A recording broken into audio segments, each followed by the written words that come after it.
We've grouped them into categories. Everyday conversation, this category is. How was your day? I pewhia tō rā.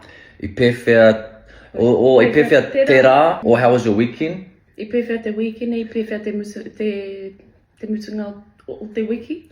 I pewhia te mutunga wiki. This is a good one. How are you feeling today? Kei te pewhia o piropiro i te rā nei, te rangi nei.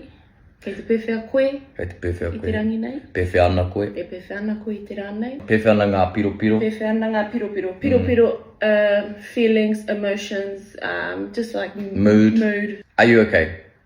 Kei te pai koe. Kei te pai koe. You know, in English we tend to intonate up at when asking questions. You're right. You all good?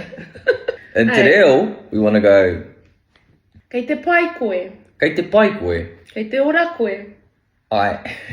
Peki heke. And you? And you? A koe. A koe. Kei te pēhia koe. Kei te pai au, o kei te ora tonu a hau, obviously. A koe. A koe. What do you mean by that? How te tikanga o Hea te tēnā? tikanga o tērā kōrero.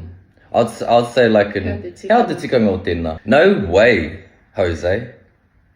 Tino kōrera wātu nei. Tino kōrera wā atu nei. Stay in your lane. Heu koe ki tō ake reina. Heu koe ki tō Ka ake mara reina. ake au ki a Auntie Pane, tino kōrero tēnei nāna. Up to you. Kei a koe te tikanga. You've got my attention. These are interesting phrases. You got my attention. Kōrero. Kōrero mai. Yeah, kōrero mai. You can do it.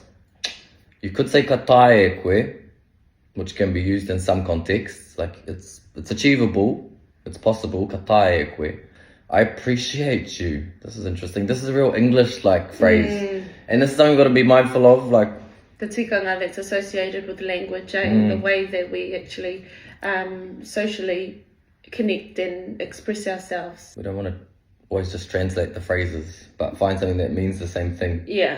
So sense for sense rather than word for word translation. So in that context, what's the I appreciate you. We'll come back, we'll circle back to that one. Thank you for supporting me. Tēnā koe i tō Tō tautoko. tautoko mai. Thanks for your help. Tēnā koe i tō āwhina mai.